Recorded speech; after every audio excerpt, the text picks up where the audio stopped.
Hello बच्चा लोग, electrochemistry chapter की कंटिन्यूएशन में अब हम लोग बात करेंगे नेक्स्ट टॉपिक की इलेक्ट्रोकेमिकल सीरीज। ये इलेक्ट्रोकेमिकल सीरीज क्या होती है? लास्ट लेक्चर में हम लोगों ने डिस्कस किया था कि स्टैंडर्ड हाइड्रोजन इलेक्ट्रोड को यूज करके हम किसी अननोन इलेक्ट्रोड का स्टैंडर्ड रिडक्शन पोटेंशियल निकाल लेते हैं। ठीक है, अब आप समझिए, अगर आप डिफरेंट इलेक्ट्रोड्स के इलेक्ट्रोड पोटेंशियल को इंक्रीजिंग ऑर्डर में लगा दें, डिफरेंट इलेक्ट्रोड्स के इलेक्ट्रोड पोटेंशियल को इंक्रीजिंग ऑर्डर में लगा दें तो हमें एक सीरीज मिल जाती है और इसी सीरीज को हम बोलते हैं इलेक्ट्रोकेमिकल सीरीज। ठीक है, मैंने यहां पे एक आउटलाइन ली है, मैंने टॉप पे यहां पे रखा है लिथियम को। ठीक है, लिथियम का जो रिडक्शन पोटेंशियल है दिस इज -3.05।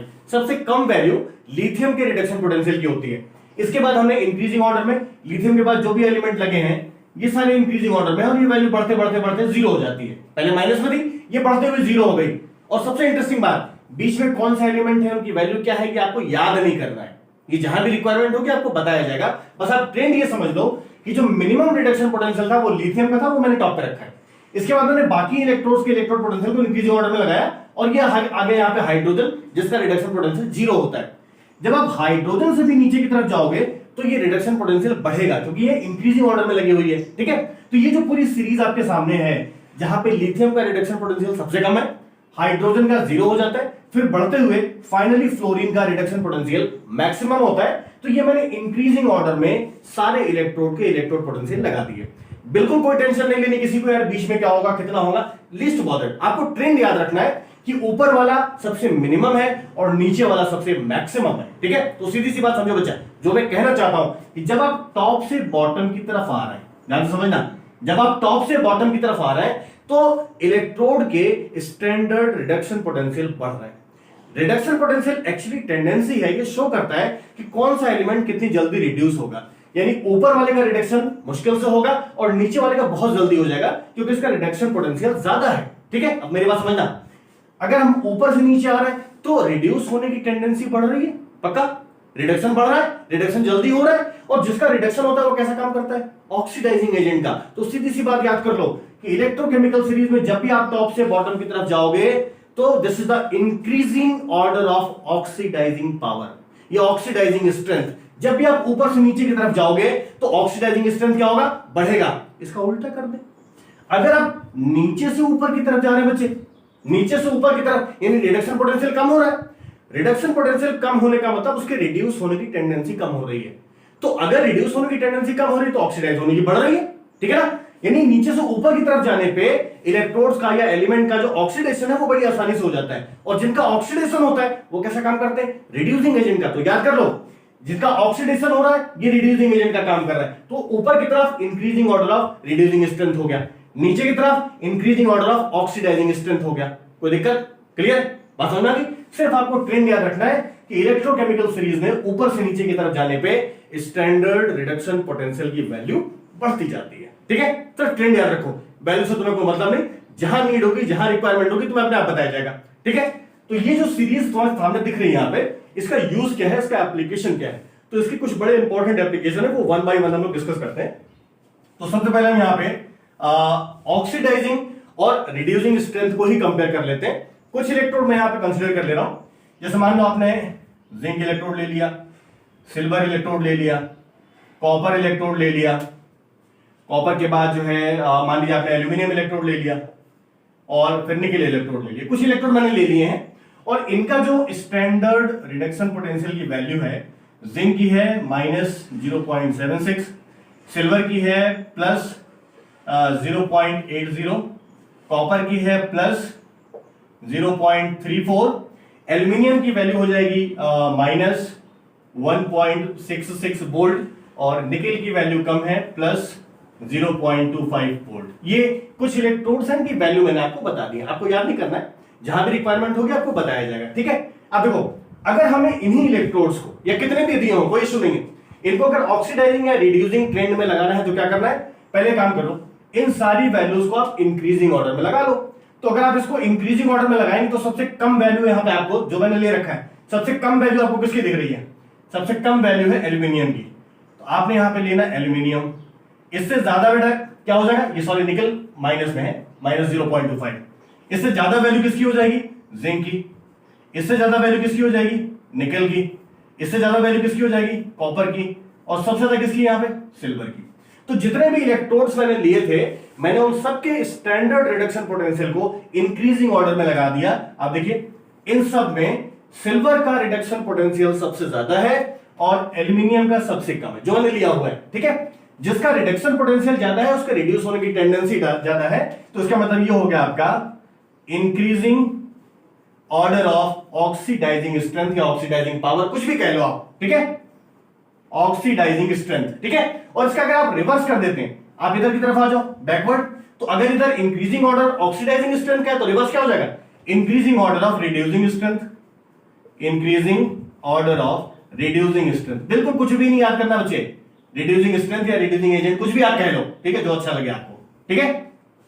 तो सिंपल सी बात ये हो गई कि अगर आपके पास स्टैंडर्ड रिडक्शन पोटेंशियल की वैल्यूज हैं तो इनको आप अरेंज करके इंक्रीजिंग ऑर्डर में किसका ऑक्सीडाइजिंग ज्यादा है या किसका रिड्यूसिंग पावर ज्यादा है वो आराम से आप कंपेयर कर सकते हैं, यहां कोई दिक्कत नहीं आएगी, ठीक है। तो ये बात क्लियर हो गई कि ऑक्सीडाइजिंग और रिड्यूसिंग स्ट्रेंथ आप कैसे कंपेयर करेंगे वैल्यू से, पक्का।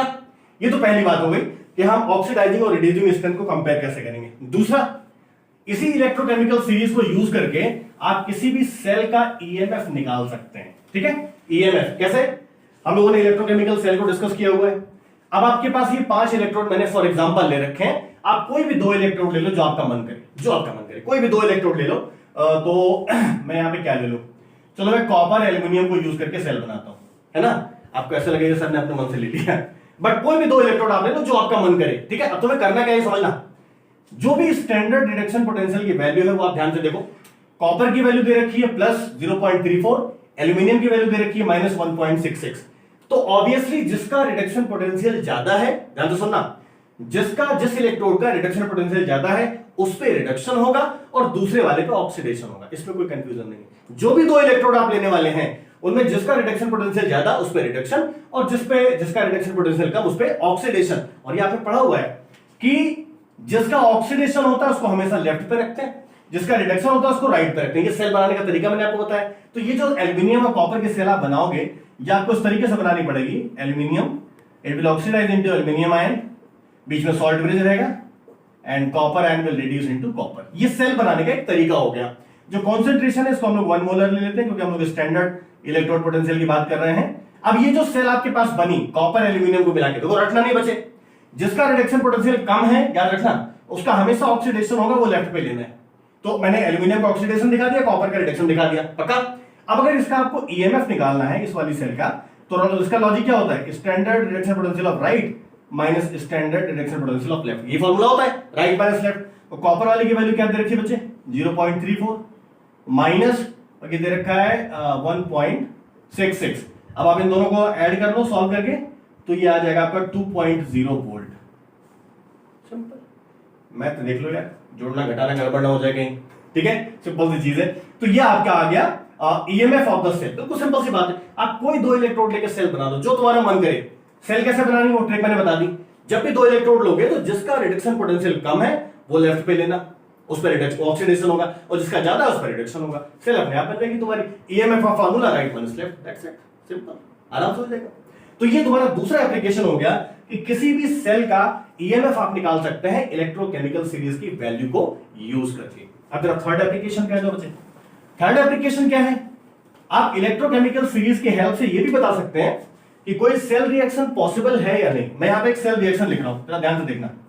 ये सेल रिएक्शन है, zinc plus copper ion gives out copper plus zinc ion. ये एक रिएक्शन है, सेल रिएक्शन है। आपको बताना है कि ये रिएक्शन पॉसिबल है या नहीं। तो उसका तरीका क्या होता है बच्चे, आप देखो इसमें क्या हो रहा है, जिंक का हो रहा है ऑक्सीडेशन, बिकॉज जिंक आयन में चेंज हो रहा है, तो ये ऑक्सीडेशन हो गया। कॉपर आयन कॉपर में बदल रहा है, तो उसका क्या हो रहा है, रिडक्शन। अब जिस पर ऑक्सीडेशन हो रहा है, जिसका रिडक्शन हो रहा है, इसके अकॉर्डिंग आप सेल बना लो। तो जिंक पे ऑक्सीडेशन हो रहा है, तो ये आप लेफ्ट पे ले लो, जिंक से जिंक आयन बन गया, सॉल्ट ब्रिज, और कॉपर आयन से कॉपर बन रहा है। तो जो सेल रिएक्शन थी उसके अकॉर्डिंग मैंने सेल बना दिया, पक्का। ये जो सेल आपने बनाई है, आप इसका ईएमएफ निकाल लो। इसका ईएमएफ का फार्मूला वही है, right minus left, standard reduction potential of right minus left. तो राइट पे कॉपर है, लेफ्ट पे जिंक है। कॉपर वाली वैल्यू दे रखी है 0.34 और जिंक वाली वैल्यू दे रखी है -0.76, और ये वैल्यू आपके पास आ जाएगी 1.10 वोल्ट। अब एक लॉजिक मैं तुम्हें बता रहा हूं बच्चे, करना क्या है, जो भी सेल रिएक्शन दे रखी है आप उस सेल रिएक्शन के अकॉर्डिंग सेल बनाएंगे। इसका मतलब क्या होगा, उसके अकॉर्डिंग बनाएंगे। मैंने यहां पे जिंक का ऑक्सीडेशन दिखाया तो जिंक को मैंने लेफ्ट पे रखा है क्योंकि रिएक्शन में ऑक्सीडेशन दिखाया गया है। कॉपर का रिडक्शन दिखाया गया तो कॉपर को मैंने राइट पे रखा है। अब आप इसका ईएमएफ निकाल लें और याद रखें अगर सेल का ईएमएफ पॉजिटिव आ रहा है तो सेल रिएक्शन पॉसिबल है। इन केस अगर कहीं पे ईएमएफ नेगेटिव आ रहा है तो सेल रिएक्शन पॉसिबल नहीं है।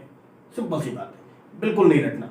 ठीक है, समझ आ गई बात। अब तुम्हें मैं चौथा एप्लीकेशन बता रहा हूं, बहुत ही मजेदार है, मजा आ जाएगा।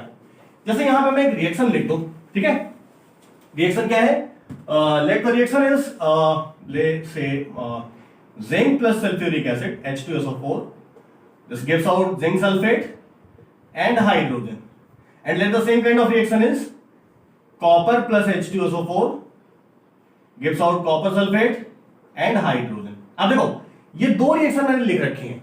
मैं क्या दिखाना चाहता हूं कि मैंने जिंक मेटल की रिएक्शन कराई, सल्फ्यूरिक एसिड से हाइड्रोजन को डिस्प्लेस कर दिया। कॉपर मेटल की रिएक्शन कराई, सल्फ्यूरिक एसिड से हाइड्रोजन को डिस्प्लेस कर दिया। तो मेरा सवाल यह है कि हमें ये कैसे पता लगेगा रिडक्शन पोटेंशियल की वैल्यू से कि कौन सी मेटल मिनरल एसिड से हाइड्रोजन को डिस्प्लेस करेगी। मैंने जिंक भी लिया है, कॉपर भी लिया, रिएक्शन तो दोनों ठीक ही लग रही ना, बैलेंस भी है। ठीक है, सवाल यह है कौन सी पॉसिबल है। तो ट्रिक याद कर लो, छोटी सी बात, जिस इलेक्ट्रोड का, जिस मेटल का रिडक्शन पोटेंशियल, क्या बोल रहा हूं मैं, जिस मेटल का रिडक्शन पोटेंशियल नेगेटिव होगा वो मिनरल एसिड से हाइड्रोजन डिस्प्लेस करेगा, जिसका पॉजिटिव होगा वो नहीं करेगा। तो आप देखिए यहां पे जो जिंक वाली वैल्यू है इट इज इन नेगेटिव, तो जिंक जो है ये डिस्प्लेस करेगा, ये रिएक्शन सही है। कॉपर की वैल्यू यहां पे पॉजिटिव दे रखी है, ये डिस्प्लेस नहीं करेगा, तो ये रिएक्शन भी गलत है। Copper can not displace. तो क्या याद रखना है, जिनका भी रिडक्शन पोटेंशियल नेगेटिव है तो इस लॉजिक के हिसाब से यहां पे जिंक डिस्प्लेस कर सकता है हाइड्रोजन मिनरल एसिड से, एल्यूमिनियम कर सकता है और निकेल कर सकता है। ये दोनों नहीं कर पाएंगे क्योंकि इनकी वैल्यू पॉजिटिव है। सिंपल सा लॉजिक है, आसान है, याद कर लो। समझ आ गई बात। और एक लास्ट पॉइंट क्या है, आपको ये कैसे पता लगेगा कि एक मेटल दूसरी मेटल को उसके सॉल्ट सॉल्यूशन से डिस्प्लेस कर पाएगी या नहीं। I mean whether a metal can displace to another metal from their salt solution. जैसे ये यहां पे मैंने दे रखा है zinc plus copper sulphate gives out zinc sulphate plus copper. अब आप देखो ये जो जिंक मेटल है ये क्या कर रहा है, जिंक मेटल कॉपर सल्फेट से कॉपर को डिस्प्लेस कर दे रहा है in the form of metal. तो मेरा सवाल ये है कि ये जो रिएक्शन है ये पॉसिबल है या पॉसिबल नहीं है। दो ही चीज हो सकती है, आपको कैसे पता लगेगा। तो तुम्हें एक ट्रिक बता दे रहा हूं, मजा आ जाएगा। ठीक है, तुम्हें करना क्या है बच्चे, डिस्प्लेसमेंट का एक रूल होता है। डिस्प्लेसमेंट का रूल क्या है, रूल ये है कि कम रिडक्शन पोटेंशियल वैल्यू वाला, वहां पॉजिटिव नेगेटिव छोड़ दो, कम रिडक्शन पोटेंशियल वैल्यू वाला ज्यादा रिडक्शन पोटेंशियल वैल्यू वाले को डिस्प्लेस कर देता है।